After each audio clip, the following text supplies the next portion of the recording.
Well, welcome everybody to today's webinar. It's great to have you join us wherever you are in the world.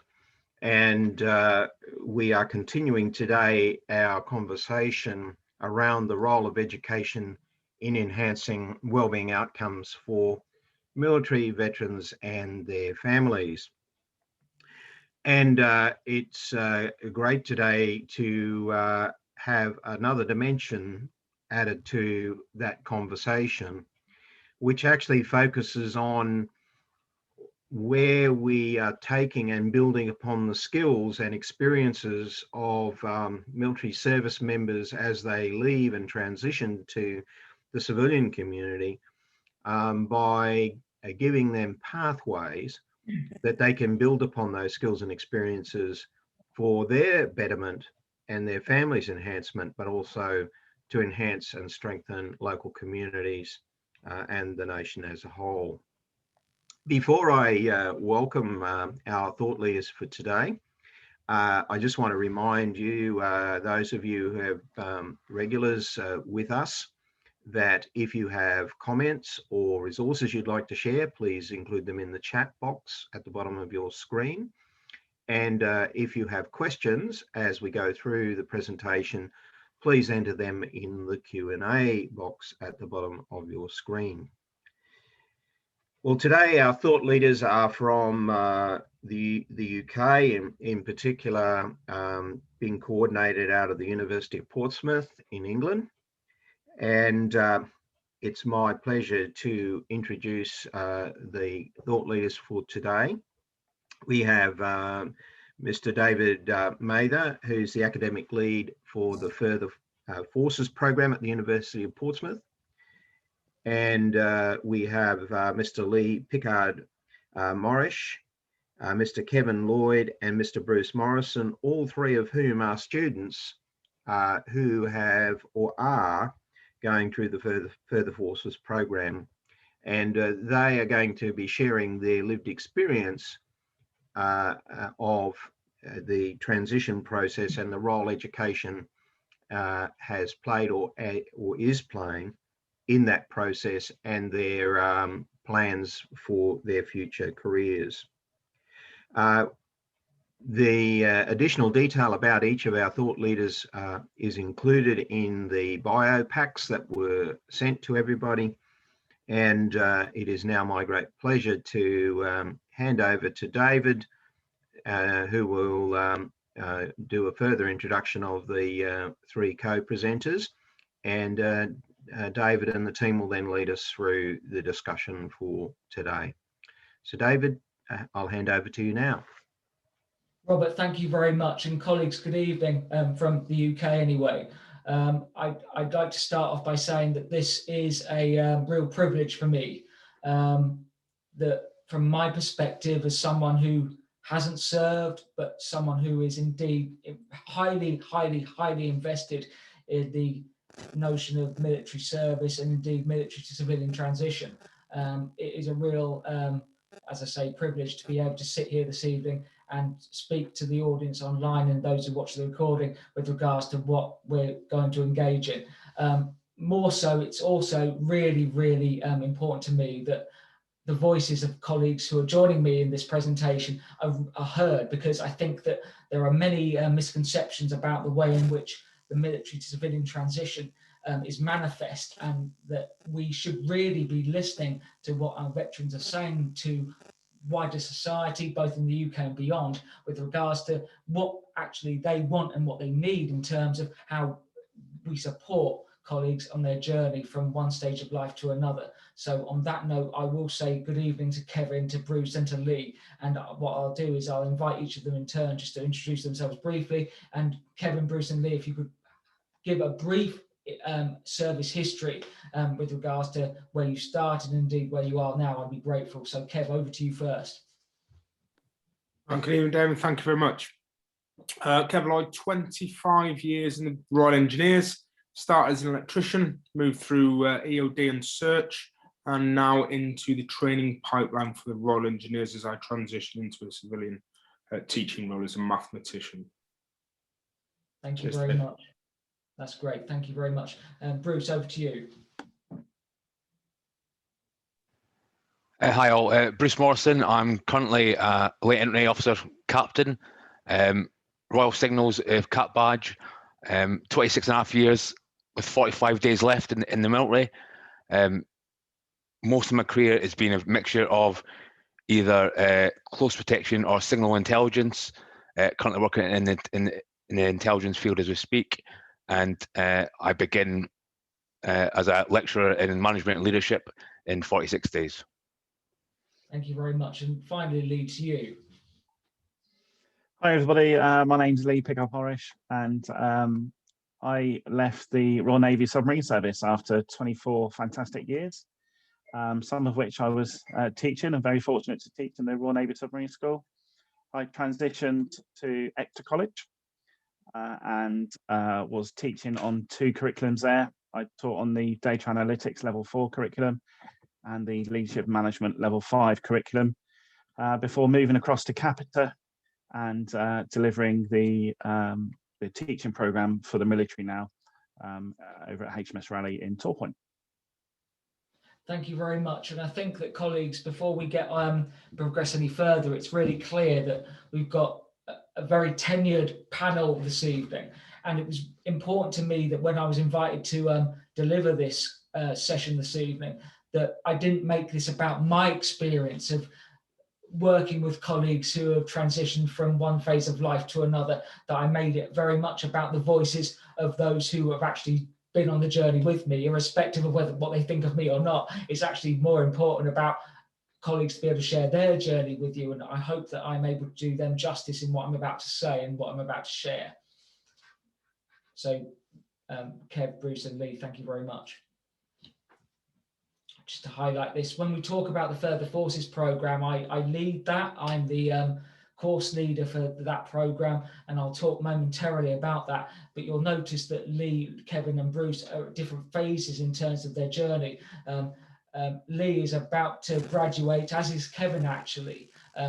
Bruce is slightly later on in his journey. He's approaching the halfway point of the Further Forces programme with regards to taking learners from their one phase of life to another in terms of the military to civilian transition. But the key for us is that when we work with learners at the University of Portsmouth, what we're trying to do in the context of Further Forces is really focus on the idea that it's not just about the academia, it's about the idea that we are taking people from a place in their lives and enabling them to progress, not just in terms of their academic qualifications, but in terms of their skills, and enabling people to understand that they have got skills that can be applied more broadly than just in terms of the sheer academic qualification they obtained at the end of their qual.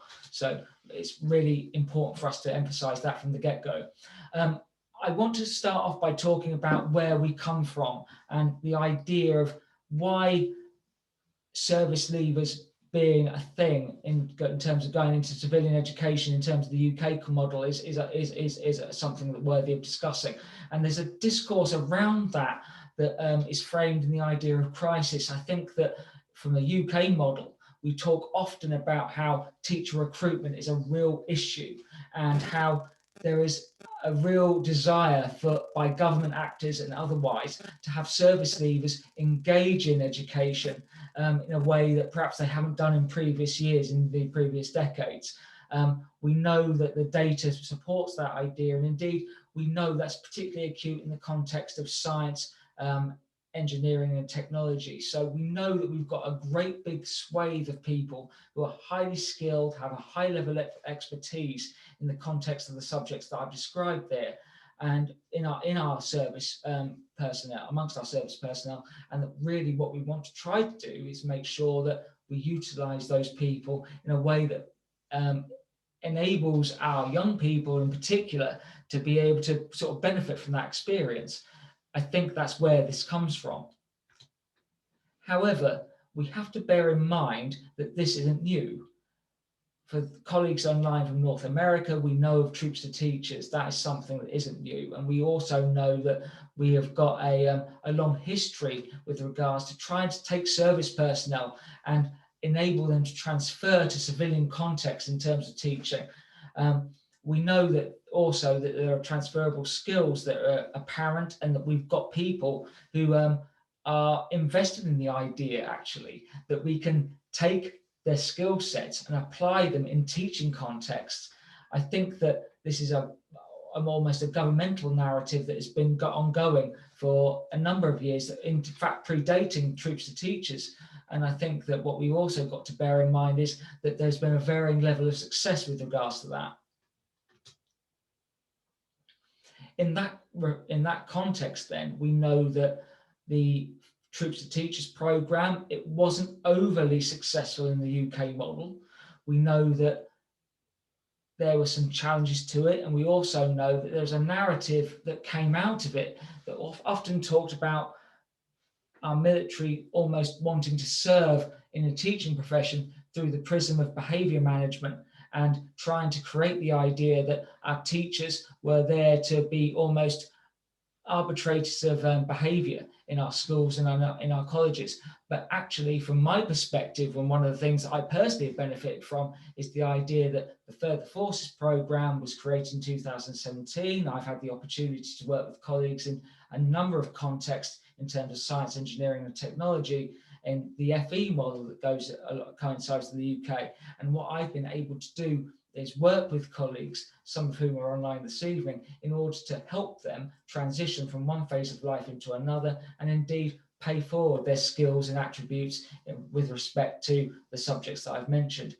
We also know that there have been government incentives in the UK context where money has been frankly placed on the table in terms of encouraging our military service leavers, those going through resettlement and indeed otherwise, to be able to train in terms of being teachers. And in some respects, that coincides with the idea that there is a teacher crisis in the UK that is born of the teaching profession being disincentivised in many respects. So for Further Forces, what we've endeavoured to do is we've tried to take military service leavers and give those who have engaged with our programme the opportunity to train to teach in the further education and training sector on the basis of a fully funded programme that gives learners the opportunity to achieve a qualification at level 5 or above.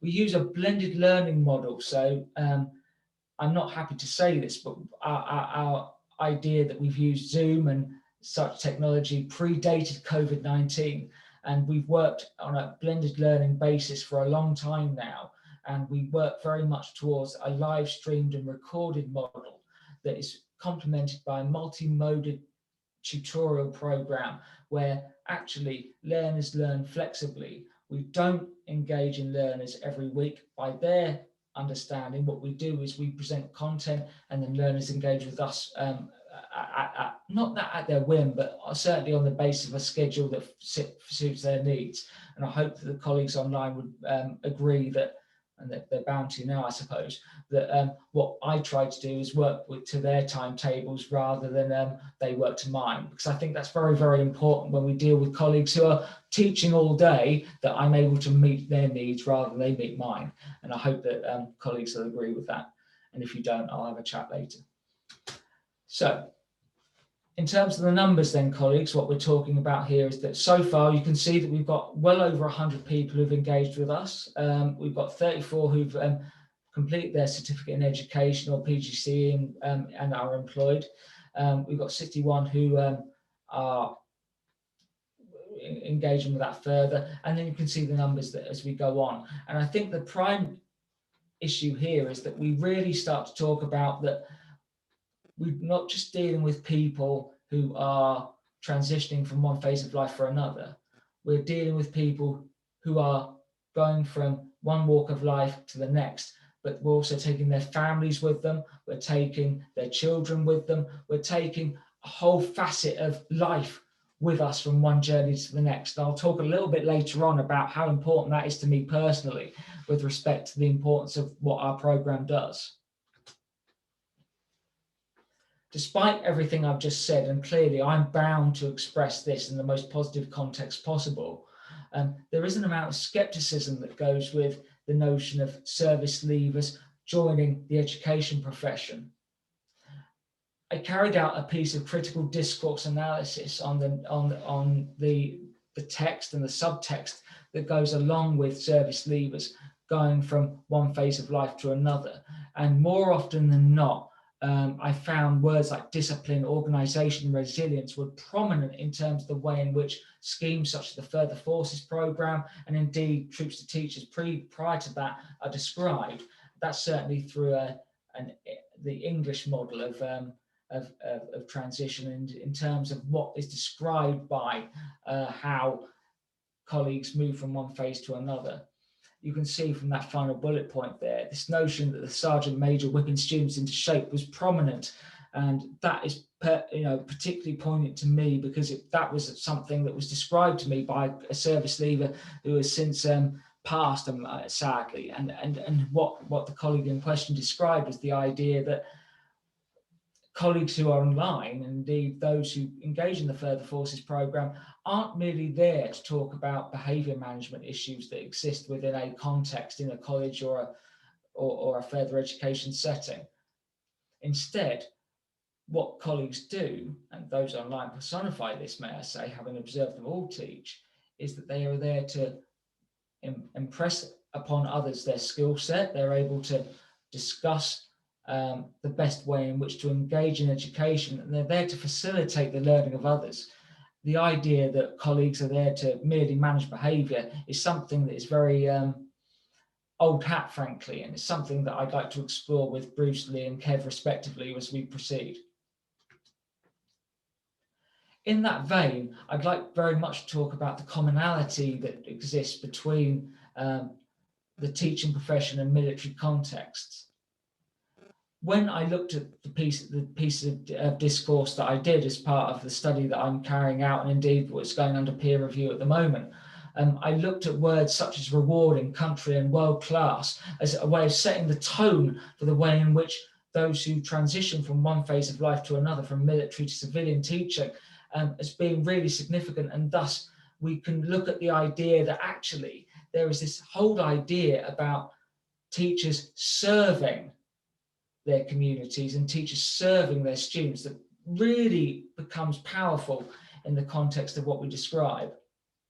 I think that we must bear in mind that when we talk about service, however, we're aligning those ideas to the notions of hierarchy, duty, and privilege. And I think that we must be really clear that there is something very powerful in the idea that teachers who transition from military settings into civilian contexts are very much there, from my experience, and indeed Kev, Leigh and Bruce may well, they may well they may agree, they may well not, but what they will talk about, I think, is the idea that there is an element of servitude that goes with that, the idea that we need to do right by our learners, and that is a theme that carries out throughout everything that we do.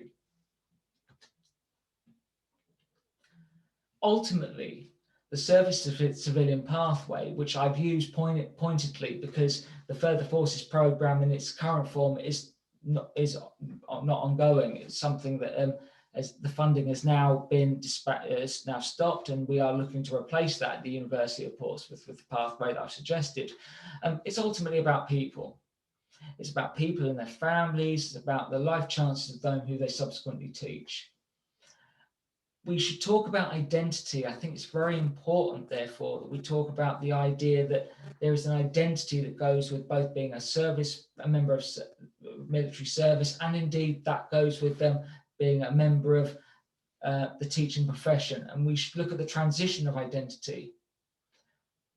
More importantly to me, on a personal note, however, is the idea that we talk about pragmatism. We talk about the idea that empathy, compassion are really key elements to the way in which service personnel operate. And from my point of view, as someone who hasn't served, those are facets of people's character that aren't often spoken about.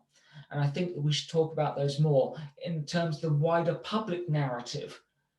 We shouldn't be talking about the prospect of taking service personnel and moving them into teaching on the basis of behaviour management only, or skill sets. We should be talking about compassion. We should talk about the idea of being able to understand that people do go on a journey, because that's the one great thing that I've learned through my experience of working with service personnel, both in the further force context and indeed the prior 10 years that I had working with service personnel in other frames of reference.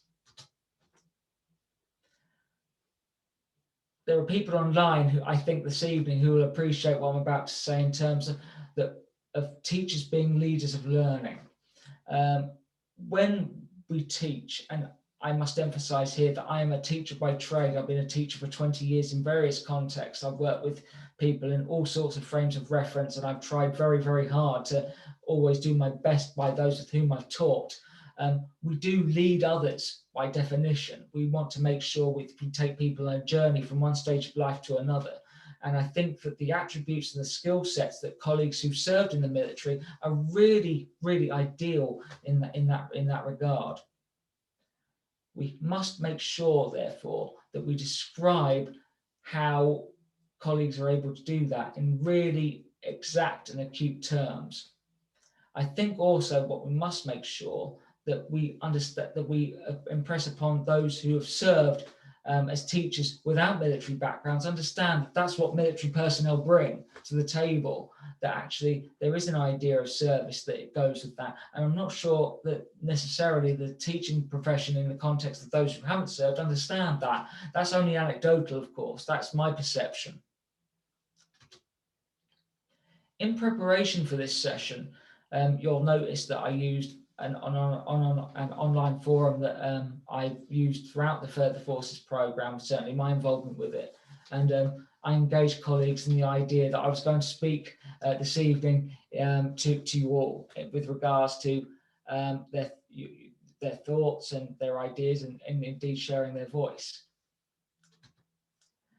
Some of the ideas that came out were really quite surprising in one respect to me, because what was overt to me, I should say, was that for some colleagues who have transitioned from service to civilian life in the context of teaching, is that they felt there was almost, as you can see on screen, an over reliance on bureaucracy, and the idea that somehow we should be talking about statistics and we should be talking about data rather than talking about people, as I've suggested earlier in the presentation.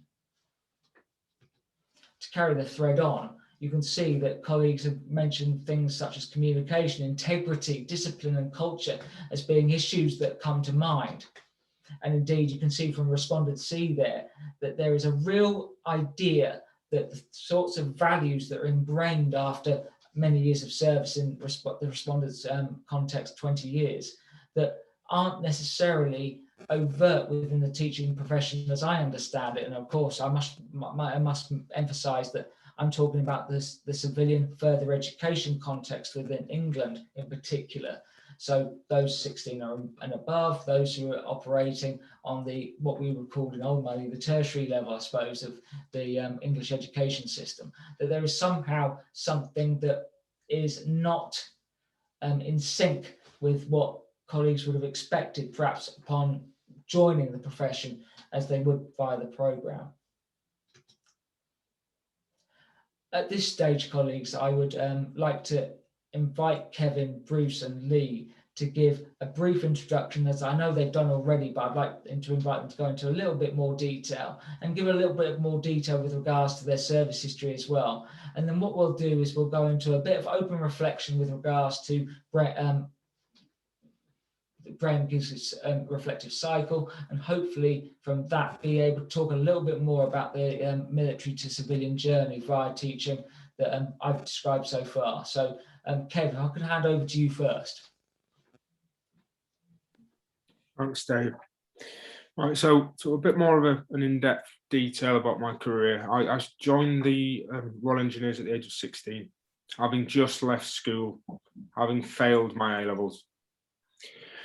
I joined the Royal Engineers as an apprentice electrician, and I went through pretty much 12 years of my career either doing electrical work or combat engineering work. And my first posting as a junior NCO instructor was to teach combat engineers to young 16 to 20-year-olds. At this point, this is where I got my first insight into teaching, and I gained a level 4 Kettles qualification, which was the sort of the first FE sort of qualification within the UK. From that point onwards, I knew I wanted to be an FE teacher, but I still wanted to continue my career in the army. So I continued my career. I went down and did some EOD and search and did all that sort of stuff, and then found myself teaching EOD and search as a staff sergeant. From that point, I then undertook my start of my degree in maths, and I knew I wanted to teach maths at this point, and maths is a much needed subject in the UK. And then I continued down that sort of pathway, always sort of supplementing what I'd learnt on the Kettles course with either an assessment qualification or moving into the defence systems approach to training for the British Army and the way that we deliver training.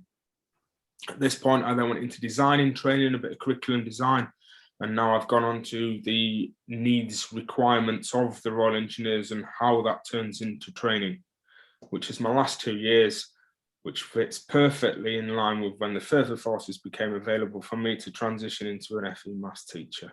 So I'd say the last 13 years I've been working towards this transition. It's just that the further forces program came at the right time for me as I'm now leaving the service. Kevin, thank you very much. Bruce, I'll hand over to you. As previously said, so I joined Royal Signals as a telegraphist, doing Morse code, etc. Back in 1995. From there, I did various jobs, working with them for overseas, etc. When I became a corporal, I then became a trade instructor within the recruits depot, and this is when I got my, like Kevin said, my first taste, and I got my Kettles qualification for civilian accreditation. And then from there onwards, throughout my career, I've had 4 further postings of 2 years at a time within the training environment. I was the lead instructor for the Royal Corps Signals in the sergeants and warrant officers command leadership and management courses. And then literally about a year ago, I just finished a 2-year posting as the career manager for all the recruits training establishments, including Royal Military Academy Sandhurst, and I was also the lifelong learning advisor to 1,200 recruits. This has all helped me because at the same time, as most veterans are aware, we help each other, we help people. So it's always been in the forefront of my mind. I didn't really know what I was going to do when I eventually left the military, because I've still got 11 years availability within my latent entry officer contract. But for the forces came along, and it's given me a path now that, because of the mentorship and the process that goes on, and then the placements, because of my placement, I then got put into a brand new academy, which I was the very first staff member about just under a year ago now. It's now built up to the point it's given me the opportunity to actually not only just leave the military. I'm leaving the military with the point that I've got a job already secured, and more importantly, I'm moving from one institution to another to help others. Thank you very much, Bruce. And finally, Leigh. Thank you, sir. Hello, everybody. My career is in the Royal Navy, as I've said before, in the submarine service. So it's very difficult, really, to talk about my career without delving beyond what I'm allowed to talk about. But actually, I will take the opportunity to focus on my experiences within the submarine service, if you like, and the fact that it's been a very coaching and mentoring ethos all the way through my career. Of the 24 years that I did in the submarine service, 17 years of that was operational. So built a very expansive operational background and knowledge and experiences, which led to me completing a degree in leadership and management through Northumbria University, which again was there to help support the armed forces transition into higher education. So I took the opportunity to do that. I then went into education in the submarine service and began to teach in the Royal Navy Submarine School, and grew within that department itself to become head of centre, which is an amazing responsibility. It I was the sole, if you like, responsibility and accountability for the 7 qualifications that the submarine service offered its ratings, and we were the first across all of the armed forces to do that and have them recognised on a regulated qualification framework. So it's an amazing thing to actually be a part of and to bring into the submarine community.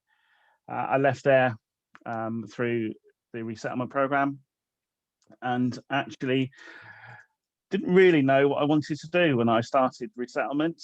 My background's in warfare, so my initial aspiration was to go and work for BAE Systems and continue the hard work and combat systems that I'd been working on before, and actually had a job offer and accepted one for BAE Systems, but it meant travelling again, and it's something that my wife and family had a discussion around, and we came to a collective decision that the travelling component really was no longer an option. So regretfully, I declined the offer at BAE Systems and then continued to look elsewhere for employment. It's up at the careers fair in Bristol where I bumped into Dave's team and Dave's predecessor, who were running the Further Forces programme. I honestly didn't have a clue what I was going to do, and I handed them my CV. They looked through it, and they couldn't really believe, I suppose, my transition in the submarine school from being a level 4 teacher, similar to Kev, and being head of centre in such a short period of time. And it's from there, really, the workbooks that the Further Forces programme gave me inspired me, and I engaged with the Further Forces programme and enrolled, and I've not looked back since, to be perfectly honest.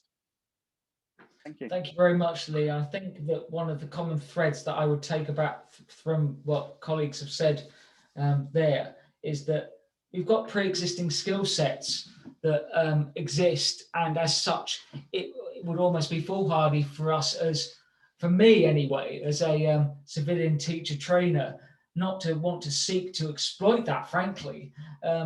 I learn every bit as much from colleagues. I hope they learn from me. In fact, I would imagine that the other way is probably more powerful, actually. And I think that it's really important to emphasize that what we've got here are 3 very skilled colleagues who have got a lot of knowledge to pay forward. And as such, it makes entire sense that we should create opportunities for them to do so. In the spirit of what I've got on screen at the moment, I'm going to invite colleagues momentarily to use the reflective cycle in order to talk about a bit more, talk about their experience a bit more. But in doing so, I don't do so as a notion of lip service or indeed to kill time. I do so because actually the reflections that we engage in are designed of always, when we engage in reflective practice, supposed to be able to inform what we do in the future. So I hope that colleagues who are viewing this presentation appreciate that, and indeed I know that the colleagues who are online are about to do so, understand where I'm coming from when I ask them to engage in that way. So Leigh, I'm going to start with you, if you don't mind. What's your experience of transitioning from service to civilian life been like via initial teacher training? What has initial teacher training done for you? My experience has been positive. Dave, and you and I have spoken quite a lot in the past about how much of a positive impact being on the Further Forces programme has been on not only building my confidence as a teacher, but developing the knowledge around the subjects that I teach as well. My transition was rapid. I left resettlement to the very last minute, and again, I'd already been offered a job working with BAE Systems, so I sort of had that as a safety net. I applied for a job at Exeter College teaching and got offered it, and that was a surprise to me. It was my first job interview post joining the Royal Navy, and I didn't anticipate getting the job at all. I was literally going there more for experience and job interview technique than anything else. And the one thing the Further Forces programme did is that they provided me with the platform to do those very important interview techniques. Lots of things have changed in 24 years when it comes to interviews, and Dave and his team were available to talk to about practices and look through my micro teach and all that sort of stuff that I did for my job interview. And yeah, to be offered a job at Exeter College was amazing. I then went back into the Royal Navy the next day, if you like, and said I've been offered a job at Exeter College, and left that week because I'd already done my 22 years. Exeter College were in short demand of a teacher for data analytics. The colleague that I replaced at Exeter College had been promoted, so big shoes to fill. You know, he's the CEO of the Institute of Technology Southwest now, so that was a huge challenge in itself. But yeah, very rewarding. In terms of transition, the Further Forces program really were there when all my other support systems were not, if that makes sense, because I'd left them quite quickly. Grateful that the Navy released me, but yeah, very good. Thank you very much, Leigh. If I may, sir, I'll ask you to kind of embellish what you said about your other support systems. What do you mean by that? We have, I would call financial support systems. We have yearly funds that we can tap into, so enhanced learning credits and other learning credits that we can tap into. And I heard Kev talk about his journey into the military, sort of joining with little qualifications. I'm in a similar position myself, where I joined the military with no what I would call academic qualifications, but qualifications in non-academic subjects, so you know, arts and design and computer studies, all those sort of things. They really sort of inspired me at school, but maths and English for some reasons needed science. And it's the one thing that I did when I joined the military, when those things were available to me, is I was able to get to that one-to-one tutorial support. They helped me through all of my GCSEs, helped me prepare for the degree that I did, and obviously helped me prepare for the Further Forces program. So yeah, lots of support there. In terms of other support, wellbeing support, the list is endless. I could sit here and talk all day about the wellbeing support, mental health support as well, direct support for the transition itself. So lots of interviews that you can go to, lots of people that you can talk to, but you also get given a person that you can engage with through your resettlement. So a single point of contact. And again, further pennies to help with that resettlement. So Dave spoke about, you know, moving around the country and finding the right course for you. There's lots of academic institutions around the country that offer us amazing opportunities that we can just tap into, funded again by the military. So yeah, first class service for our service leaders. But my only advice is don't leave it to the last minute. Take your 2 years resettlement and don't do what I did and leave as soon as you get given the job. Well, leave, but take your resettlement time. Thank you very much, Leigh. Bruce, I'll hand over to you, sir. In terms of your experience of the transition, because you're at a slightly different point to Leigh, I should point out to those who are observing this evening or indeed watching the recording that Leigh is at the end of his Further Forces journey. But Bruce, you're approaching your halfway point. So how has the experience of transitioning from one phase to another been for you, sir? Yeah, so I'm just coming halfway in the course itself. Within my transition, so I terminated my contract 4th of January, and I am paid till the 5th of August. But actually, my last day in uniform is next Wednesday. Transition for me, well, what I can say is this time last year, I didn't think I was going to be leaving yet. I thought I was going to stay in for at least another 10 years, but as things change and as opportunities arise, because I came on this course, it opened my eyes up to a different industry. And what it did show me was that within the teaching profession of the UK, at least, there is people within there who are eager to get veterans in because they understand the importance and the skill sets we bring. Certainly my new boss in a few months' time understood that, having been a veteran's daughter. My transition's gone very well, because not just because of the program, very much like Leigh said already, I probably started planning my transition roughly 5 years ago when I was RSM of a unit, and I did a couple of degrees, etc. But I didn't really know exactly how to get into teaching until Further Forces program was advised to me by a corporal, believe it or not, when I was interviewing him on a career interview. He explained that's what he was going to do and sent me a link to the website. What I will say is the program itself is genuinely outstanding in my opinion, because not only does Dave and his team guide you through the processes and give you lots of opportunities and time. Like I said before, that there's certain things that I may be busy when Kev isn't, for example, etc. But we can all work together. But also, what is very good is the network.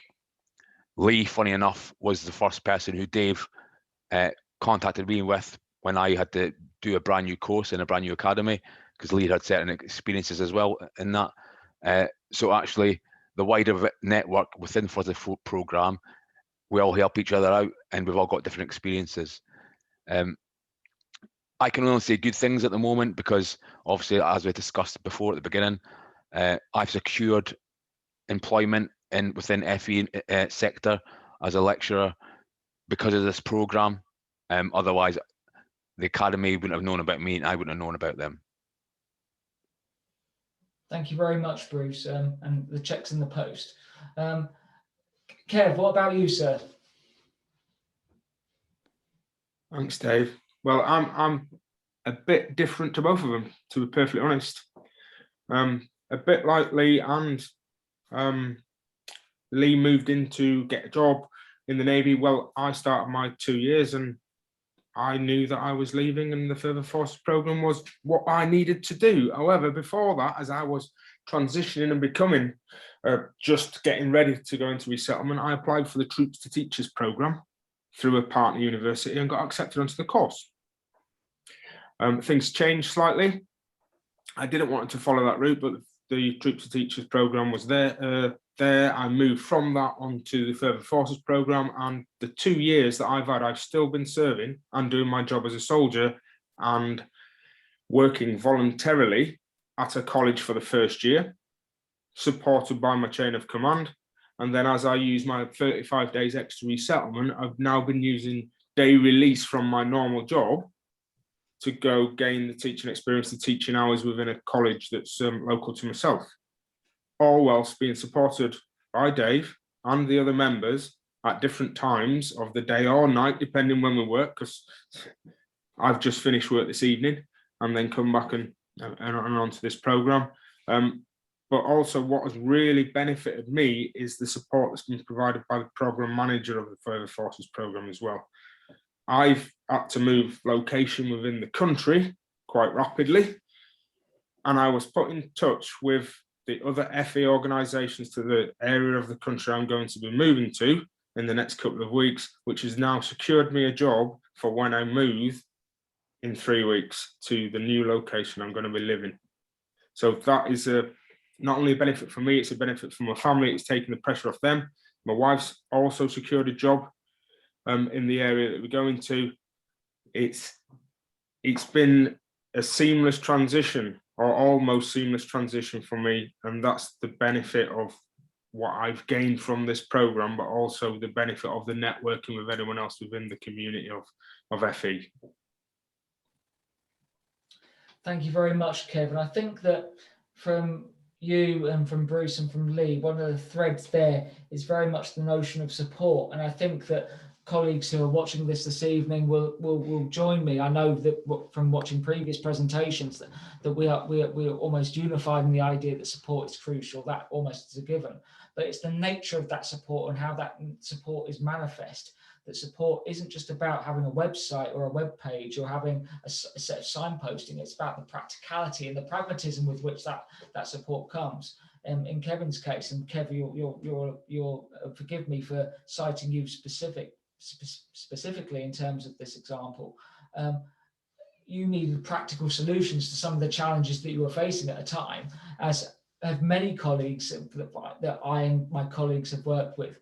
And we need to be there to present that. So there is almost an investment that coincides with that. It isn't just about encouraging colleagues to use their skill set. It's about understanding that, as I had on a previous slide, we're talking about people. We're talking about people and their families. We're talking about yeah, okay, applying skills, knowledge, and experience, but we're also talking about applying empathy, compassion, and thinking about people's well-being. And I will re-emphasize that those latter 3 points that I've made there are sometimes not things that we talk about in the military discourse. That isn't something that, at least in the English narrative, we talk about a lot. And I think that's really, really important, and something that I hope personally to pay forward in work that I'll do and that I'll allude to in a later junction. I don't want to leave it there though, because I think there are a few other things that I'd like to kind of address. And forgive me, I'm going to go backwards through the questions now. I'm not really abiding by the reflective cycle, but that's the privilege, I suppose, that I have in this context. Kev, in terms of the plans for the future, what are you hoping to do? So, am I talking now, Dave? Yeah. You are, yeah. Right. So I'm going to finish the Further Forces programme, finish my degree in maths, my BSc, hopefully within the next year. And then I want to move into the leadership and management MSc. And then, depending how it works, I would like to go into the sort of the Ed.D type route, the doctorate into mathematical education, right, and how it's delivered from primary all the way through to FE is what my main subject heading will be. Great. So you've got a pathway there, and you've got an idea of your direction. Yeah. That's something that we talk about a lot in the context of the program, that we're really keen not for this just to be a standalone qualification. We're talking about a process and really taking learners with us on the idea of going from one phase of life to another and using education in the HE context in order to do so. So Kev, thank you very much. And Bruce, what about you, sir? Well, the current plan is also I'm going to begin as a lecturer, but very quickly in September I become a course director for the academy and the college, and I'll be running coaching, mentoring, and a lot of the CIPD HR learning and development courses and progressing. Personally, once I hopefully graduate next year on this program, straight away next August I start a doctorate in educational leadership with University of Wolverhampton, and then after that I think I've probably calmed down my studying for a little while and take a breath. But hopefully at that point in the next few years, the plan is at the moment to either stay as course director or go into head of faculty at university. Thank you very much. And I think, yeah, a well-deserved rest by the sounds of it as well. So yeah, I appreciate it. Thank you, Bruce. Leigh, what about you? Well, I finished the Further Forces programme with yourself, Dave, in January, just gone. Looking forward to graduating soon. I'm taking a period at the moment to reflect on what it is that I want to do in my academic studies. In terms of my future career, I'm definitely enjoying teaching, which is my passion. My passion, sort of stems from that coaching and mentoring and training delivery. So, I really enjoy it, and I think that comes across in my teaching practice. I do thoroughly enjoy what it is that I deliver, and I've got so many positive experiences, but also some lessons that I've learned over the past that I continue to reflect on and try to improve. So I think it's that period of reflection that I learned at Exeter College and the University of Portsmouth that driven my desire, if you like, to become a teacher of teachers. So that's my ambition, if you like. In terms of next steps, I am looking to combine my leadership management studies with my educational studies. So the next step would, I think, move quite nicely to the MSc in leadership management and education, which I think is a very, very valuable qualification for any member of the senior leadership team in any FE or HE environment. So that's my next steps, is to enroll. I've got all the information. I just need to enroll on the MSc in leadership management and education, and see what opportunities that presents. But also see how I can bring that into my current workplace at Capita, because that is also a fantastic organisation that is going to grow and grow and grow. So that hopefully there'll be opportunities to put into practice what I learn with future studies there. That's great, and thank you very much. And removing ourselves for a moment from the kind of reflective cycle that I presented on screen to colleagues and those who are watching the recording, etc. I'd just like to ask three of you to consider the following. If you could really have a think about the sorts of challenges that you experienced during your transition, what stands out? What is the thing that has surprised you the most? What is the thing that has thrown the biggest curveball in terms of moving from one phase of life to another through the conduit of teacher training? What's the bit that has been the head scratcher, if you like? What has been the part that, why is that like that? What would that thing be? I don't want to put anyone on the spot particularly, but nonetheless, I think, Leigh, I'll go to you first.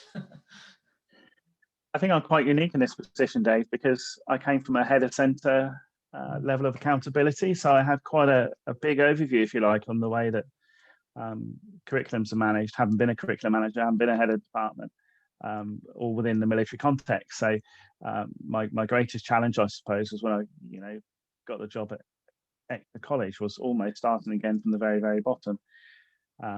Whilst that's been an amazing experience, and I've learnt a valuable lot from all the teachers, but it still doesn't take away the fact that I still had lots of leadership management experience, which we shared. And I have to say that the positive outcome of that is that my journey in extra college, if you like, was rapid, similar to what Bruce was talking about there. I hadn't even been there 6 months, and I'd been given a full contract. I've moved across to a different part of the faculty, teaching leadership management, moving away from data analytics, teaching our senior leadership team, if you like. And I think for me, it was being recognised by the head of faculty and the director of the college for the skills that I brought to the college and to the faculty itself.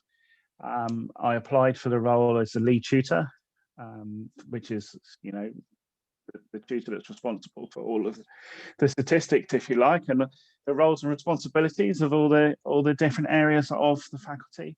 And I was very fortunate to be given that post, only to be hit by COVID, and all new posts next to college were paused. So regretfully, I never actually started that post. But everything happened very quickly at Exeter College, I have to say. They just saw, I suppose, the skills that we bring and continue to give, if you like. Continue to give. Great. The challenge for me it was a personal challenge, really, and that was reflecting. I found that very hard to begin with. And when I finally opened the box, it sort of cascaded, and I just overwhelmed myself with areas that I wanted to develop myself, because I was very, very keen to upskill in the areas that I knew I needed to upskill in. So I did get very overwhelmed very quickly with reflection. And Dave will tell you, having to read through my long PDRs, that I did quite a lot of upskilling in the areas that I thought I needed to, but as well as the academic areas, but also my subject areas, and keeping up to speed there. But I'll now say that whilst that was a challenge, I think it's my greatest skill taken away from all of my experiences, my ability to reflect and pause, and then do something about it and trial something different, or reflect that it did work well, and then impart that or put it in as part of my practice moving forward, and make the changes that need to be made. And that's something that I was always quite good at. I'd go to the head of faculty and I'd say this, I'd like to make these changes and this is why. And I was never told no. But I always found that if I went to head of faculty without a solution, I'd always be paused, and it would take forever for that to go through. So, that's something we learn very quickly in the military. Always find a solution, and that works incredibly well as well. So lots of experiences, lots of transferable skills. Thank you, Leigh. And I think for colleagues online who are wondering what, just to highlight this, when we refer to PDR, we're talking about professional development record, and it's the idea that we, as teacher trainers, I think it's fairly universal, but nonetheless, I will explain a little bit. When we talk about our professional development records, what we're trying to do is impart the idea that it's important we don't only recognise the areas for development, but we also recognise what we as teacher practitioners do and what we're doing well.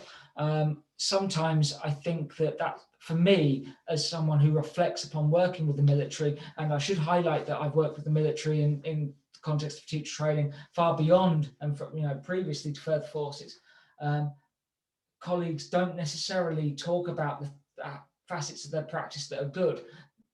There is a tendency sometimes to focus on the negative, the things that aren't working. And actually, as teachers, what we should all be doing, in my opinion, and I think that pedagogically and otherwise we can recognise, we have to understand what we're doing well, because if we don't recognise what we're doing well, we're not likely to pay that forward. We're not likely to maintain it. And I think that it's very important that through our reflective practice that we really focus on not only the things that we need to improve, but the bits of what we do that are really working for our learners. And from Leigh's point of view, I would certainly say that he resembles that remark. It's really powerful to take him and embrace reflection in that way.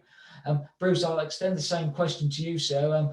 What have you taken from further forces, and what have you taken from your journey, if you like, in that respect?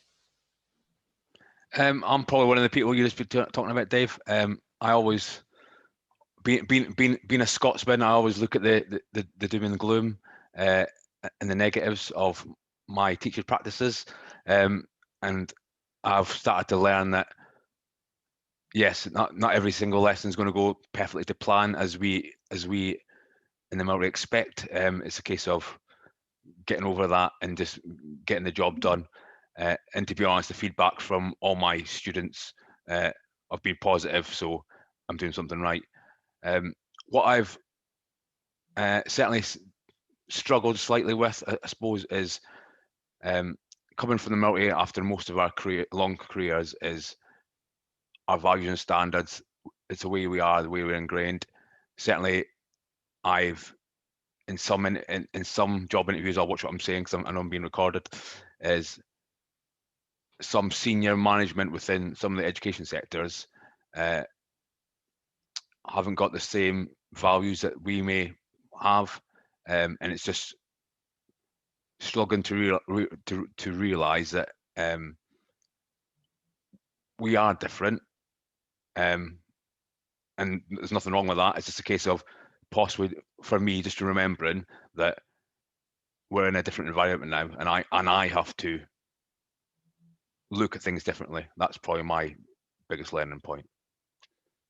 Okay, I think that when you make reference to values, I think that's a theme, actually.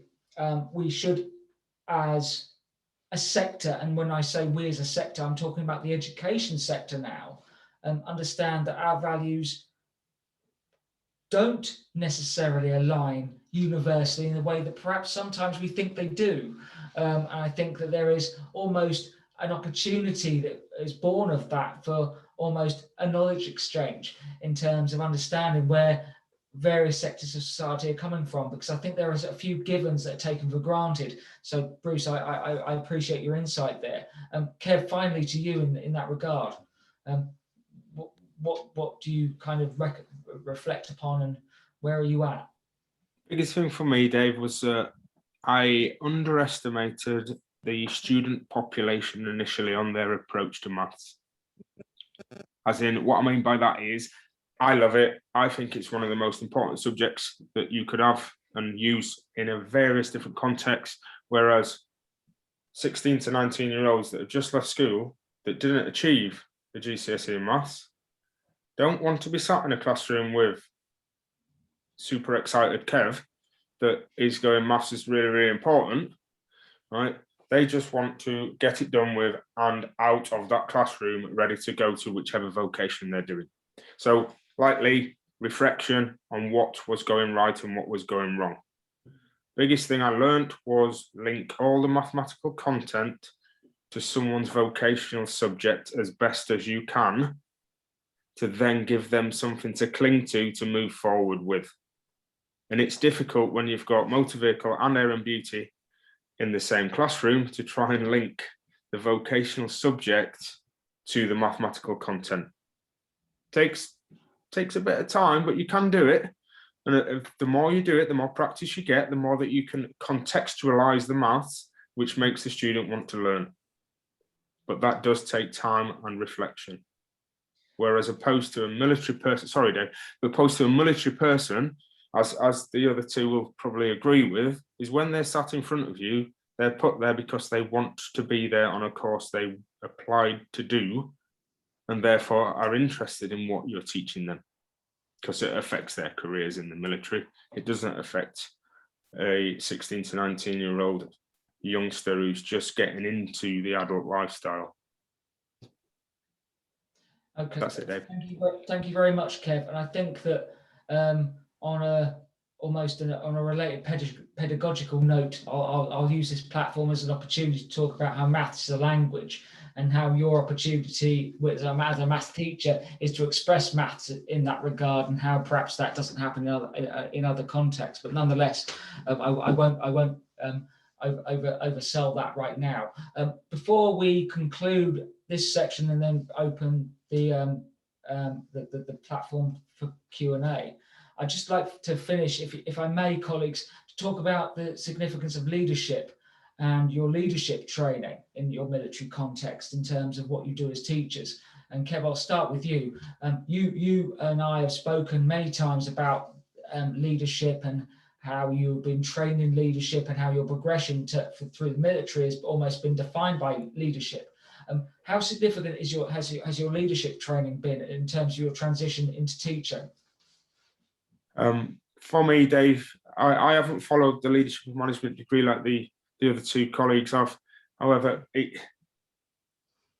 I'm a no-nonsense leader, and I've never had to shout at anyone. Right? I don't need to shout at them. If I'm doing it, you're doing it, you work with me kind of guy. Right? And that's the way I do it in the classroom. They follow me because they want to follow me on the basis of my person, not on the basis of me shouting at someone, or on the basis of me trying to influence people. It's just my personal approach to leadership. It's different to a lot of other people, but it seems to be working in the classroom. Right? And I lead that journey, and I focus on what's next for the students and how they're going to achieve that. And what my function is to facilitate them to achieve the next step, whether that is the next step on the course, or whether the next step on another course that they're on. All I've learned by being at certain ranks within the army and gaining that by experience of people around me and watching what they do and what I do to either replicate or not replicate what they've done in the past. Great. Thank you very much, Kev. I appreciate that. Bruce, how about you, sir? Very much like what Kev just said there, because of your military experience, and because obviously all the military establishments are multifaceted, multicultural, I think it brings us more rounded as a leader. And certainly, so I teach professions and it could be somebody who's anybody from 22 up to 70 years old. I currently teach about 7 PhD individuals in coaching and mentoring. So you have to have that different approaches for different people, because obviously not just intellectually, there's a whole variety of different levels of leadership, which I think if I hadn't had the previous military experience, I'd probably maybe struggle to engage with at least one of the levels of the individuals. Very much like Kev said, I haven't had to have that stern talk with any of my learners so far over the last 6 months. I think that's probably because we understand how to communicate and have an open, engaging relationship throughout. And obviously, I've very much to the point that I started up, like you showed before, Dave, our own Slack app, so all the learners feel they can talk to me and get some sort of communication going. Thank you, Bruce. I think that these notions of communication and openness, again, things that we don't always talk about in the military to civilian context. Certainly the public narrative and some of the discourse that comes out of the education press, at least, doesn't do that, I don't think. Leigh, finally, sir, over to you. Thank you. I think I always reflect back to this moment. My first day on board a submarine at sea was met with a series of situations that people in 30 years don't experience. And it's the calm demeanor, the leadership of the people around you, the absolute professionalism, and the goal obviously is to fix the problems and continue on the path in which you were sent out to do. It's just outstanding. And it was the peer support, it was the coaching, it was the mentoring, because I was completely new to this whole environment. And I had everybody's 100% attention all of the time when I was qualifying as a submariner. And it's that, I think, which I took on with me. And the term of leaders in classrooms is important, because for me, I always put the student at the heart of all activities, because I think the student is the product, is the commodity. It's the one thing that I always aim to do. So my activities are very, very focused on the students themselves. And similar to what Bruce and Kevin have spoken about, it's about creating those memories, those points of recall, so that the student can reflect back to why it's important to them, or at least link to it a little bit, so that they can begin to make their own connections. And providing your activities do those things, allow people to make connections, allow your students to make connections, then they're in charge of their own learning. As leaders of the classroom, we're now actually facilitating a safe learning environment, which allows people to A, make mistakes, and B, get rewarded for learning well, and learning all the new things they have to learn. And when we talk about mistakes, some people may actually just wander into situations where they get things right accidentally. One of my processes is reasoning. It's something that I've done a lot of research on, a lot of self-study, and it's not just asking that question for the person who maybe got it wrong and doesn't understand why they got it wrong, but also asking that question of the person who got it right. The question you asked, got it right. Why was it right? Did they get that right accidentally, or did they actually know what it is they're talking about? And that process of reasoning for me is helping people to understand the whys, the whats, the wheres, the hows. It brings it all together. Now, the challenge, obviously, is that you start that conversation, you add 15 minutes to every single lesson. But it's really important, because you're listening to everybody and you're helping people make connections between their own points. So for me, that's where the leadership in the classroom comes from. It's that active listening, it's that active participation, and it's that facilitation of a safe learning environment, which brings together uniquely all the different components and ultimately help you achieve your objectives. And fun. Thank you. It's very fun. No, sorry, go on. That was it, Dave. Sorry, thank you. Oh, no, Fun. no problem at I enjoy it.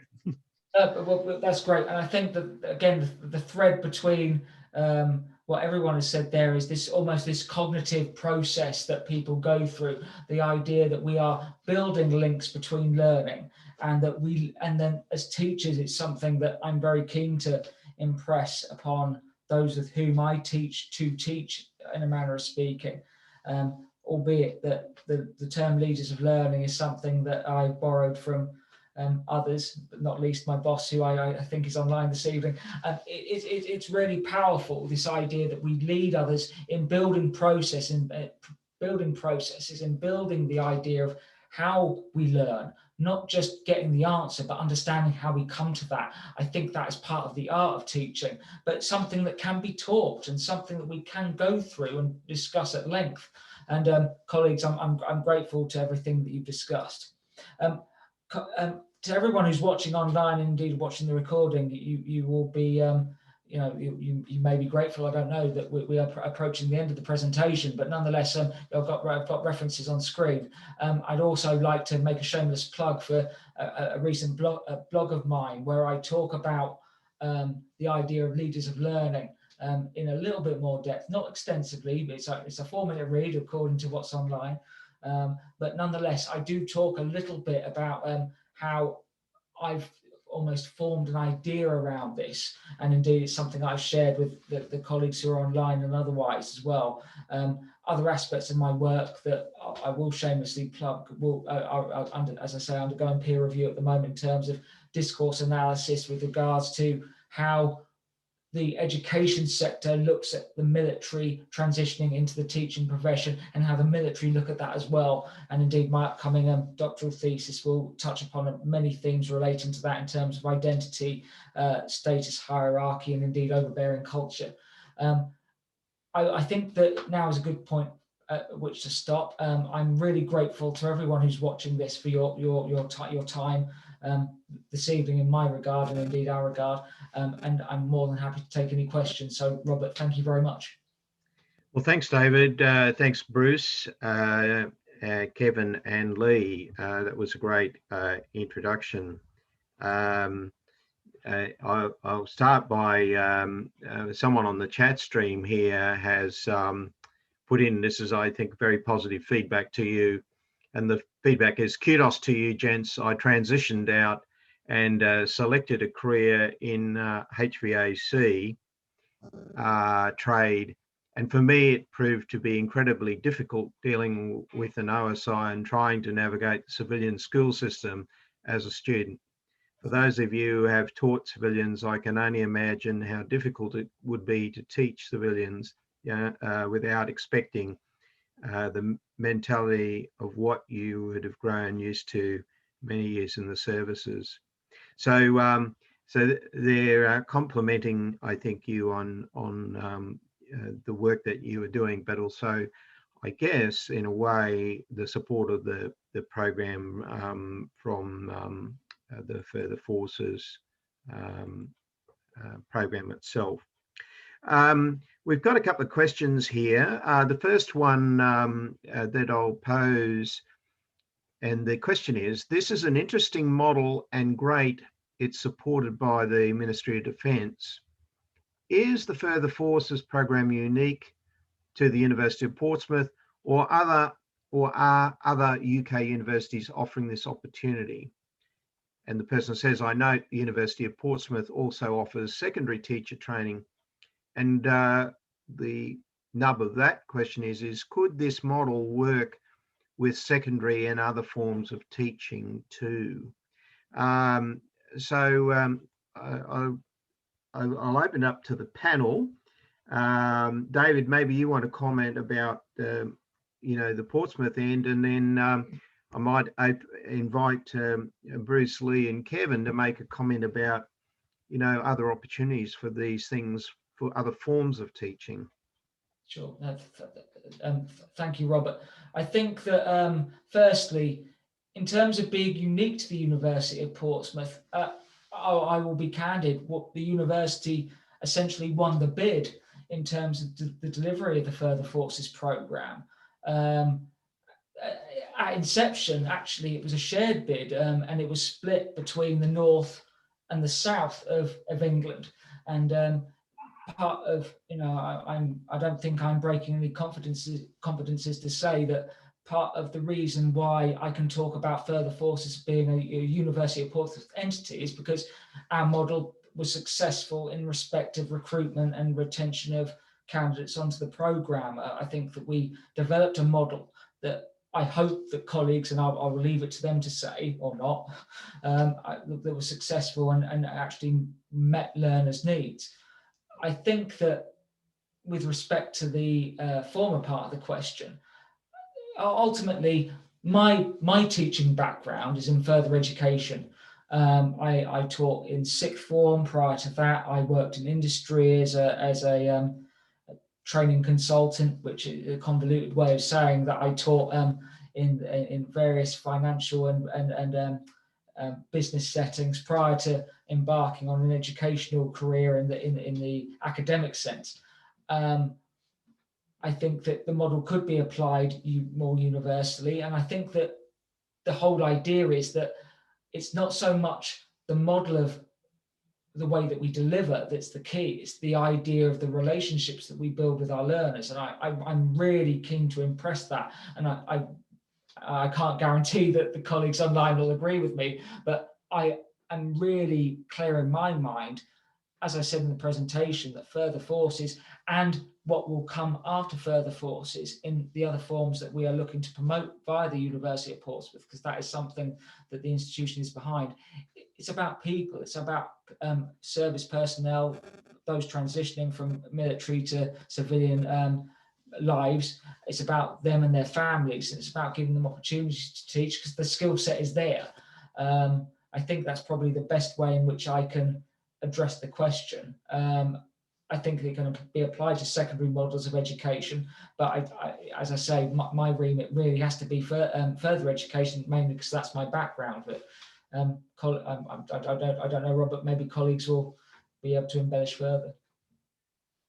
I think the embellishing further, it's lots of things we've spoken about today have been very specific in terms of my experiences and maybe our experiences of Dave himself, really, who has gone the extra mile from what I've experienced to help us through this learning journey, and of which I'm entirely grateful. And you know, I've said that a few times today, and he keeps off me checking the post, but one's never arrived. but either way, I think either way, I think the very early stage of the Further Forces program, when that element of doubt came in and that level of overwhelming came in, as part of my transition to leaving the forces, I was offered a mentor, and that mentor was from Brighton University. And you'd think that actually you couldn't get any further away from Plymouth, from Brighton University, but the very nice lady at Brighton University, very, very clever. She's obviously been mentoring for a very long time, and she knew Plymouth very well. And we had lots of conversations in lots of different ways, so emails, online meetings. It gave me a lot of confidence, but gave me a lot of areas to work on. I was able to share teaching methodologies. I was able to share learning experiences, lesson plans, reflective plans, essays, all those sort of things. And whilst he obviously can't comment on all, you can certainly have a discussion about moving forward and ways to improve. And that really, really, and I can't say this enough, that really helped me. And it's only because of her that I stayed really in education, because both Dave and that lovely lady would just really made education, for me, what I always thought it should be, but never experienced it myself in secondary education, if that makes sense. So a very positive thing. Thank you, Kevin. I think it would be remiss of me not to talk about colleagues at the University of Brighton, or facilitated by the University of Brighton. The University of Portsmouth has the academic lead on the Further Forces programme, and will have the academic lead on its successor in terms of the service to civilian pathway. But the Further Forces programme is a collaboration between the Education and Training Foundation, based in England, funded by the Gatsby Charitable Trust, and in cooperation with the Ministry of Defence in the UK, and indeed the Department for Education. But the University of Brighton facilitated the on-site mentoring that coincides with what I do and what I do with colleagues in terms of the academic, almost teacher training aspect of what we do. And having an independent mentor for colleagues on the Further Forces programme actually is integral, because what colleagues are able to do is speak to someone quite away from me and quite away from anything I do. Leigh, Kevin and Bruce are able to talk to an on-site mentor about things that go beyond the academic side of the Further Forces programme as delivered by Pompey University, and are instead able to talk about things that perhaps they don't like about our delivery. They're able to talk about things relating to all other facets of life that are going on, as coincides with the traditional mentoring role. And I think that we shouldn't proceed, or indeed neglect a discussion, or at least recognition of what colleagues at the University of Brighton, or facilitated by the University of Brighton, I should say, have done in terms of the success of the programme overall. So thank you, Leigh, for highlighting that. I think that's important.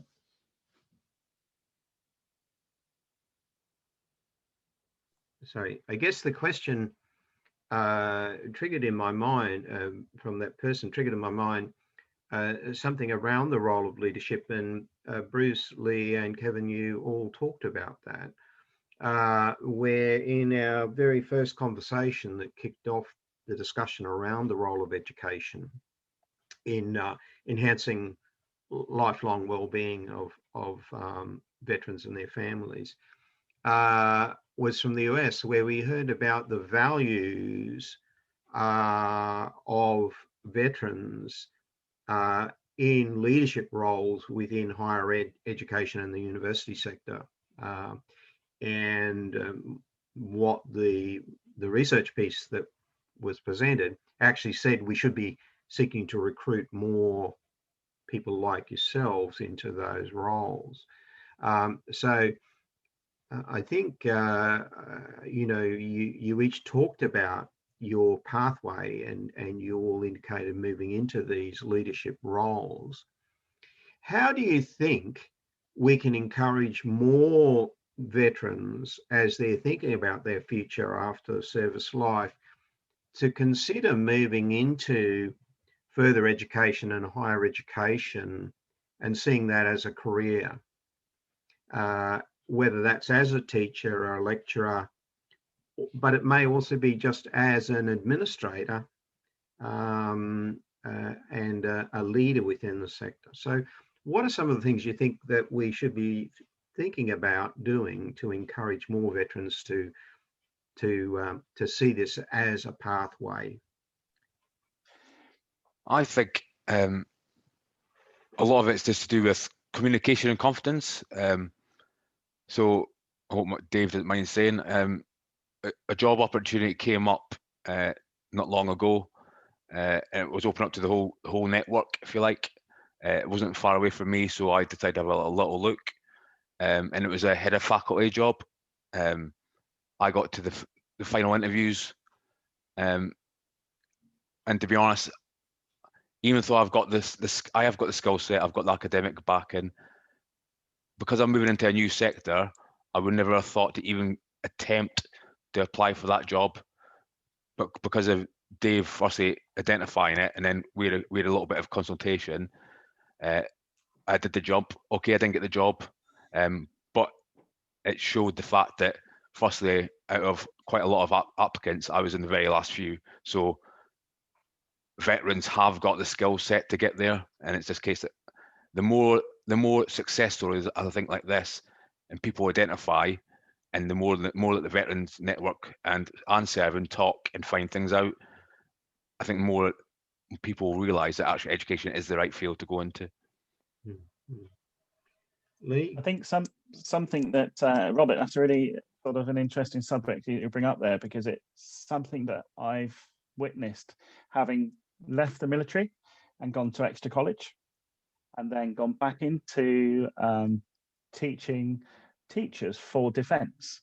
Yeah, so I do see that every day, and I think one of the things that we can start doing, and I've already started this very slowly but surely, I write what we call our termly theme, similar to the lead tutor role that I had at extra college, which was heavily involved in promoting things like British values, equality, diversity, all those sort of things. I wrote I write this article that I produce monthly for Capita and our defence trainers. And very, very early, I began to realise that our military teachers, our defence trainers, they are teachers. They're level 3 and level 4 qualified educators. And I think the first step is to recognise that across the military. And once we begin to recognise, and they begin to recognise that they are indeed teachers, yes, defence educators, but they are teachers, I think you'll see a more intake of people moving from these training environments across to education, because they come from such vast backgrounds, you know, and they've all got so many transferable skills. You know, 2 people in the last 2 weeks who said to me, I'm going outside in the next year. Wow. And I was observing their lesson. What are you thinking about doing when you go? I've not decided yet. I said, well, this lesson was amazing. And we went through all the positive things, some developmental feedback. Have you thought about the Further Forces program? I keep plugging them, but I've sent some colleagues to Dave's direction, I think, a few times that are currently studying. And yeah, for me, for us, a little bit in the military to promote the fact that they are educators, you know, professionals at what they do, and give them the status and the opportunities, like access to SET, for example. I mean, I regularly attend Jeff Petty's seminars and webinars. I get a lot of value out of them. He's probably bored of seeing me out of them now, but I get a lot out of them. And the more things we can do like this, the greater I think the uptake will be. And that'll be internationally, not just UK. If I may, Robert, sorry, Kev, I don't want to steal any thunder, but I think that wrapped up in this is the idea of almost identity. It's the idea of what that sense of self is as a military teacher, and the operative word there is teacher. A teacher is a teacher by definition. We may teach different things, we may teach different people, but there is a set of values that is associated with being a teacher that I think that is worthy of further exploration, and perhaps worthy of further advertisement, and worthy of further publication. And maybe one of the challenges that I think exists in this regard is that we, in the English context, and perhaps the English and Welsh context, and perhaps the Scottish and Northern Irish context as well, is that we almost put the notion of being a teacher in a box. It's, if you're a teacher, you teach a certain group of people, preferably young people, or maybe young people and everything else. And actually, you know, from my own background, it almost contradicts that. You teach if you facilitate the learning of others, and that's not bound by age or experience. That's bound by occupation and know-how. And I think that is something that strikes me of what Leigh has said and what Bruce said and what Kev may say, I don't know, but I think that's, for me at least, an important point to make, you know, taking any academic hat that I've got off. So sorry, I felt I need to say that. So, Kevin, I just wanted to ask you I guess, to build on some of the other comments. We've heard elsewhere, so I'm interested in your thoughts about how important do you think it might be, for two reasons. One is to encourage other veterans to see education, like taking a role in education, whether as a teacher, lecturer, researcher, leader. But also for those who are working in the roles, such as the three of you, how important do you think it might be for us to encourage veterans to self-identify that they are a veteran, one, so that then points to others that here's something, you know, this has been my experience, because I'm visible, I'm making myself visible. And often veterans don't rush to make themselves visible in these settings. That's the general experience. It may be different where you are. But also, so that would be the attractive by being visible. But the second bit is by identifying other veterans who are in the same professional setting as yourself, the opportunities, and you talked about it here in your learning network, for the ability then to support each other in your ongoing professional development and career development. So do you have any thoughts about that? So I personally do think we need to identify as veterans that have transitioned into teaching, which will then recruit further veterans to transition into teaching. And the network, I think we need a network for veterans that have transitioned that can then influence those that wish to transition. Yeah. But I also think, on behalf of the veteran community, the FE community, and the services themselves, there should be an interlink between all three. So Leigh mentioned Society for Education and Training, which is our professionalised body for FE teachers. There is a military network within the Society for Education and Training, However, it's not very well publicised. I didn't know about it until one of the ETS officers, the Educational Training Services officers, mentioned it to me, and they have got a lead. So I am a member, but I didn't know about the internal network that was already embedded there. So that, I think that there needs to be a three-way interlink between the FE and HE, the service itself, and also the veteran community, and pass best practice between all three to then benefit all three elements of the education sort of sector. So yes, I do agree. We do need to promote ourselves, but we also need to partner with the other two organisations to ensure that we're meeting passing the message effectively. Bruce and Leigh, do you have any thoughts about that? I didn't identify as a veteran when I went to Exeter College. I sort of parked, if you like, my Royal Navy career and then transitioned into teaching. Other than being punctual, smartly dressed, I don't think anybody would have guessed. And I did actually ask the question of my day one level 5 leadership management students when we were talking about our collective experience, what they thought I did.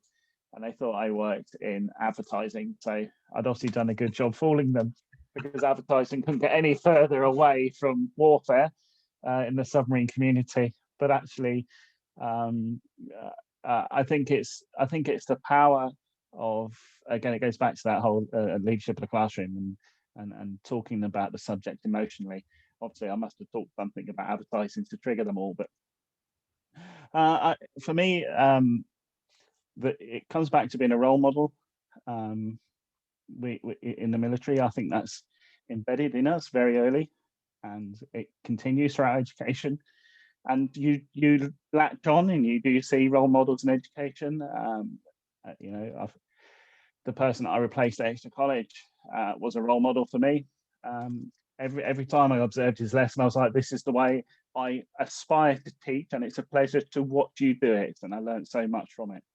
And you know, it's being able to continue to do those things, and more importantly, provide an opportunity for veterans that want to be teachers to be able to have that experience, because learning from others is a really important part of the learning process for me.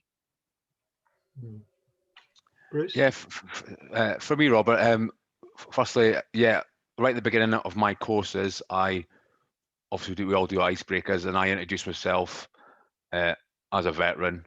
I have a few photos from my career on the screen, etc., so we can discuss. But also, I didn't have a choice.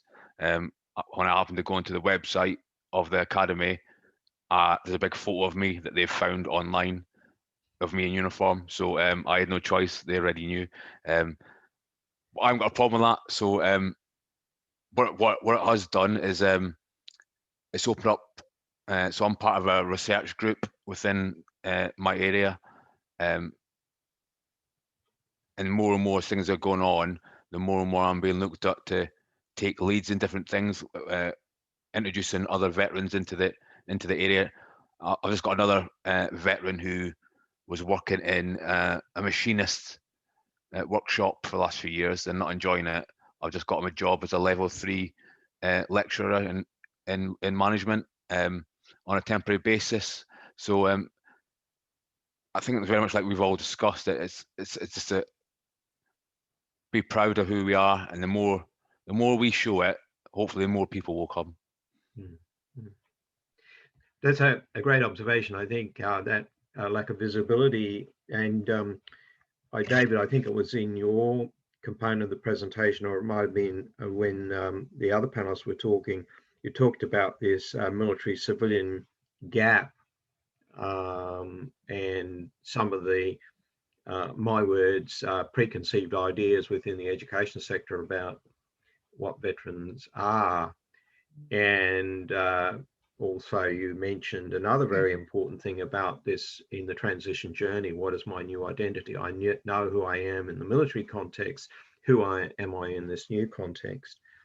And one of the things that we hear across the different countries is that in certain settings, veterans are not as open to disclosing their background. But we've heard in the education sector about, you shared today and others have shared about the significant value in terms of skills and experiences that veterans bring into that environment. But the perspective, you talked, Leigh, about this calm under pressure and ability to problem solve and a whole range of soft skills that aren't necessarily off the shelf, for want of a better term, in the civilian setting. So thank you for sharing around that, because our personal view is I think we need to encourage more veterans to be open about saying I'm a veteran, and to your point, Bruce, being proud about your service in that part of your life before this current stage of your life. So we've got another question here on the line, which I'll put to you, and it's from the US. In the US, most enlisted veterans begin at junior college level, which will be the FE level in the UK, I suspect, and then transfer to a 4-year university. Is that similar to the UK service members? And if so, how does the program attract student veterans at either level? So this idea of transition, how does that play out, or how can programs like Further Forces encourage people to go on the transition journey? And all three other panelists have talked about their own transition journey, where the first step out of the military and the teaching profession is not the end of the journey, that they're all either looking at the next steps of the journey or in the process of taking those next steps on the journey. So I don't know whether which of the panel would like to kick off around. I don't mind. I don't mind starting off, and then if colleagues wish to chip in, after I've concluded, that's fine. I think that Further Forces and what will follow Further Forces is and was always designed to take colleagues with existing skill sets and enable them to take those existing skill sets and pay that forward into further education via the conduit of initial teacher training. I think that irrespective of whether colleagues are studying at level 5, so the certificate in education, or if they're studying at what is we call in the English model the PGCE route, I think that the whole point is that we take the skill sets they had and then we formalize the pedagogy and the practice beyond that. In terms of the reference to the university system, I don't necessarily need to work with people who have completed an undergraduate degree. I need to work with people who have got a desire to take their skill sets and their knowledge and experience and pay those forward, like I've described. I think that we get too hung up perhaps on occasion with the undergraduate degree, then that is not designed to demean it at all. And I'm talking with colleagues and working with colleagues who are either have or are working to obtaining those qualifications. But I think the key for me is the desire to take what they have and impart that to others. I think we can sometimes get too bound by the letters that come after our name in one respect. Kev, Bruce, Leigh, I don't know if you want to. Yeah, on that one as well, Robert. I think also that the training that is provided during the resettlement phase for soldiers to transition, or sailors, or to transition into civilian street is aimed at employment, not education. Right. So to aim the education aspect at junior college, so level 3 for FE, right, and then move forward. They're all, besides this program and another couple of other programs that are aimed at education, everything else is a vocational qualification to aid employment in a sector, right? this is the only one besides the previous Treat to Teachers that is aimed at getting people into the education at all, really, realistically, is the learning aspect, and then transforming down a pathway of learning rather than moving into a job and then going through that job. So maybe the resettlement element could focus more on the educational element rather than the employment element. That would assist, I think. That's an interesting point you make there, Kevin, because we've heard in some of the earlier presentations, which was looking at transition, where in a number of countries, often particularly junior ranks and even some at the officer level, really didn't have much of an idea of what they were going to do when they left. And particularly for those who in the other ranks who hadn't served for long periods, where they did their 3 years or 4 years, whatever the minimum term was, and decided to move on, or the military said, we don't have a need for you now. Excuse me. And the expectation around employment, where the focus has been around employment, was that in the military you were a truck driver or a signalman or something, and therefore your civilian occupation is just map you across to that in the civilian context. But what we heard was from some detailed work was that in the US context in particular, was that a large number of the post-2000 group, while they had a benefit to the GI Bill to do educational, further vocational training, were opting not to do anything for a year. And so the question was raised is maybe that we need to take a broader view, to your point, Kevin, around that actually we want to expose people to a broader educational base, because just maybe they don't, that will open up the new pathway, not the logical step from you were this in the military and therefore you will be that in the civilian context. So that's I just wanted to give you that feedback. I think that's a very good observation that you make. One of the things that came out in your presentation was this thing around recognition of skills. And I think it's on two sides. So I want to ask you for you to comment. One is, I think, around the individual themselves, as part of this thing about, to your point, Bruce, about, I've never thought of doing this or that.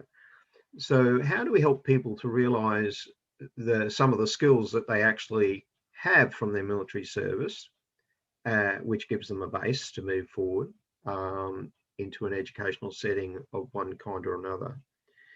But also to, how do we help educational institutions to see and recognize the skills that veterans bring in terms of academic pathways, so creating opportunities for them to come in and explore, to your point, Kevin, other areas that they may have not have thought about exploring before.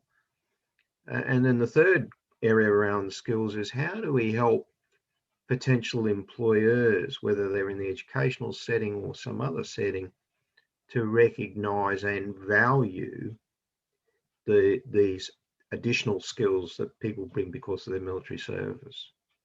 So around this whole concept of skills, what are your thoughts about that? So I'm doing a little bit of work just now with a company called Forces Transition Group here in England, and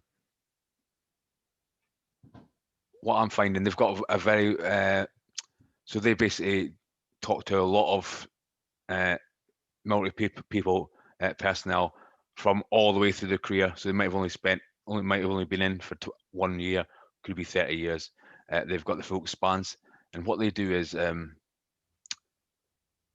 have like success stories throughout, and okay, some of them's quite I'd probably say quite cheesy, but the point gets across that actually there is people out there that do transition, whether into be FE, HE, or any other fields, any other trainers.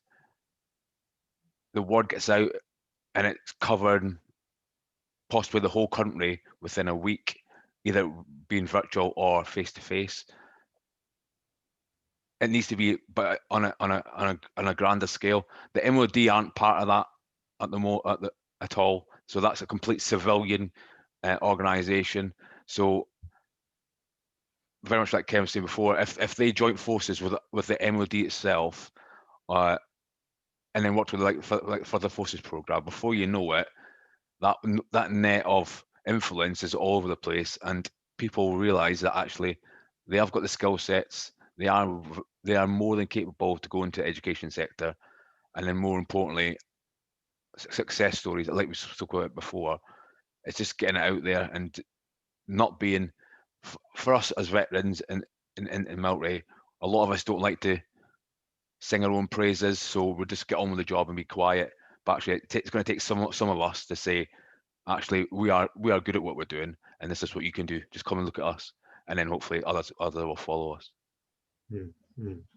If I may, I think there's something that is really powerful in what Bruce has just said there about self-promotion and the notion of how almost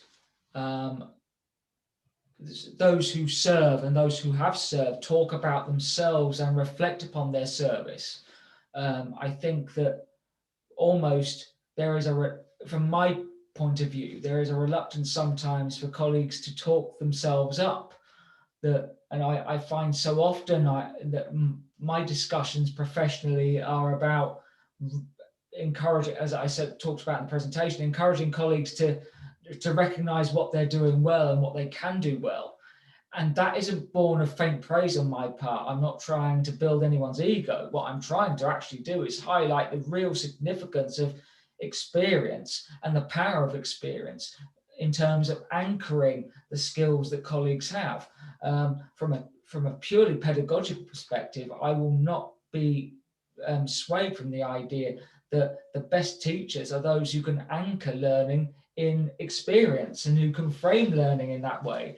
That's what makes learning real and tangible. And I think sometimes the more I can do as a teacher trainer to encourage colleagues with service backgrounds to do that, the better teachers, forgive me for phrasing it this way, the better teachers that I produce, for want of a better expression. I think that there is something very powerful in the way in which publicly we talk about our veteran community and the skill set that they bring. And from a teacher perspective, in the English and Welsh perhaps models, moving away from the paradigm, shifting the paradigm from behavior management to leading learning and the things of that ilk. I think there's something really significant within that. And I hope that, perhaps that's reflected in what Bruce has just said and perhaps what Leigh and Kev will say as well. I don't know, but.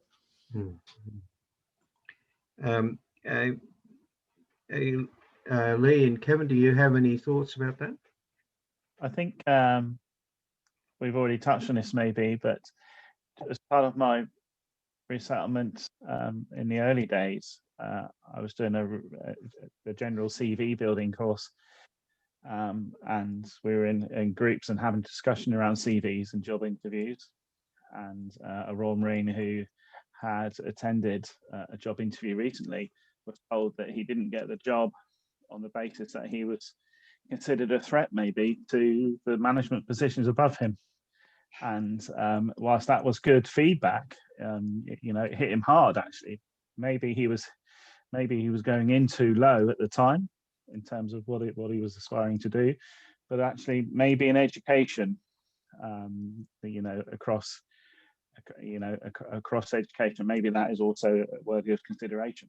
That we do come with an abundance of skills that maybe we don't realise we have. But part of the resettlement program, and part of the Further Forces program has done is highlighted those skills to us and helped us to embrace them and to bring them out very positively. But the one thing that does do is gives us two now unique sets of skills, and that is one side of it, leadership management, and the other side of it, which is obviously education. So certainly worthy of consideration, I feel. If I may, and forgive me for using up all the time, I would also like to emphasize the importance for me as a teacher trainer and the person who facilitates the learning of others in context of referring to colleagues as exactly that, colleagues. I think there is something very important in the use of language in regards to how we describe people and those who are transitioning from one phase of life in the military context to another in the civilian frame. It is really important to me that those online and those with whom I work understand that I am talking about colleagues. I'm talking about people who teach as I teach, and that the difference between us is not framed in my academic qualifications, their academic qualifications, my status, their status. It's framed in the idea that we all teach, and that there is almost this idea that I'm here to facilitate a journey as much as I am to assess work or anything of that nature. And I think that the collegiate nature of the teaching profession is something that we don't talk enough about, and how there is a there's a synergy, I would observe anyway, with those from military backgrounds. I might not be the best person to perhaps comment upon that extensively, but I can only almost look to my colleagues in that respect. But that's my perception. We had another comment here on the chat, which was around one of the points that you raised, and the person's from Canada, and they were talking about some work in Canada that was going on. But the bit that was really interesting, and I think correlates to some of the comments that the four of you have made earlier, was about this need to sell the skill sets of military personnel, given that the civilian side of the equation don't necessarily correlate teacher, educator with the service member or the veteran, so that there is this gap on the civilian side. And I think that was, to me, quite an interesting observation. And I think Bruce and Kevin, you might have raised it as well, was this thing about how do we, bring this grouping together of defence, industry, the educational sector, to actually be the common voice to speak to, to the value that veterans bring into education and the wider community out of their service background. So, because again, as alluded to in Canada, it's something where there is this gap in understanding in the civilian community as to actually the skill sets that reside within the military community. I just mindful we're just about out of time, and I just wanted to ask Bruce, Kevin, and Leigh, are there any final takeaways or thoughts that you'd like to leave with people around this topic for them to think about? I think one for me, Robert, is that it's the language used in the military as opposed to the language used in the FE sector, right? Being from a defence systems approach training background, right, we've got a massive 2-volume book, right, which covers how the military do training. It's got various different words in it, formal training statements, it's got role performance statements, it's got learning scalars. Use the same words as what the FE section do. They're the same thing.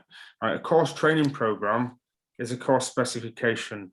A learning objective and a learning outcome is a training objective. If you can map the military term to the civilian term, then there won't be the confusion in both sectors. So that's from the military saying either civilianize your terms, or let's all come to a conclusion that they are the same thing, and then therefore the soldier, sailor, or airman will then realize that they are actually teachers, and then will then transition easier.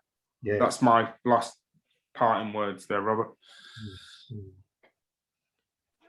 Bruce and Leigh, any thoughts? Not to be fair, Kevin's spot on there. I can't argue that at all. And I'll just verify again. My last thought again is again just communication and getting it out there that veterans are good at what they do. They've served for a reason, and education is definitely, you're swapping one institution for another in a way. So actually, if you're looking for, I think personally, if you want an easier transition, swapping the military for the education sector is an easier way to help yourself. Leigh, did you have any final words of wisdom? Not sure of words of wisdom, but I think the transition from my experience has been seamless and faultless.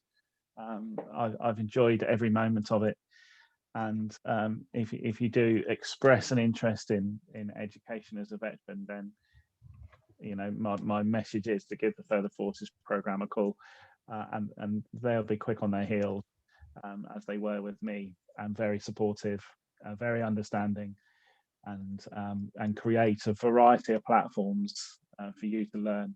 And ultimately, the variety of platforms that we are learning from through the University of Portsmouth, we are learning now to use in our own practice. So we're seeing them in practice, and then we're taking them away and we're using them, and we're getting good feedback for it, because we're at the edge, if not moving forward, in terms of pushing the boundaries of what education can do.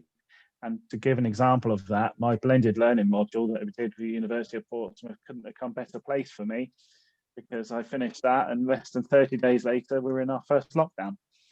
I went from teaching on a Friday in a classroom to teaching on a Monday online, and completely faultless, seamless. And that would have only ever, I could never have seen another situation where that would have been better placed. But yeah, I think that for me, it's been a seamless transition, but down to all the hard work that Dave's done to facilitate that.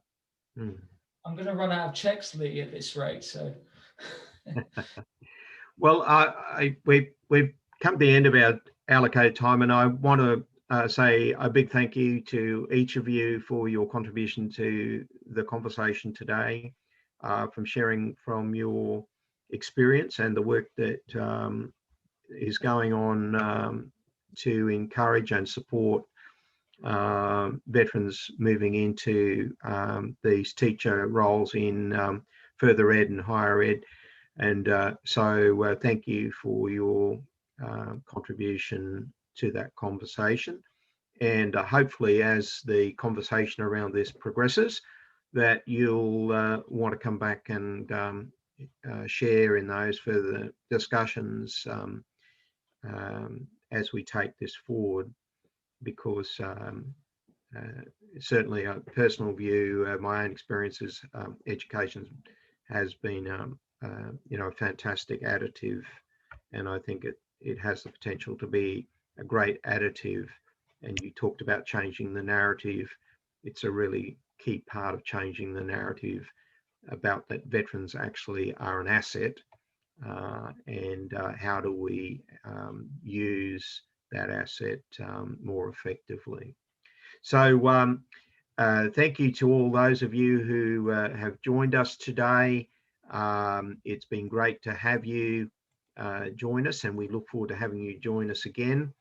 We have one more presentation in this current series on the role of education, and that's later in June, where we'll hear about some work in the broader English context around this topic. And we also have a couple more sessions coming up around our discussion around moral injury and identity for those of you who are interested in that topic. So I want to say thank you again to everybody, and we look forward to having you join us when next we convene.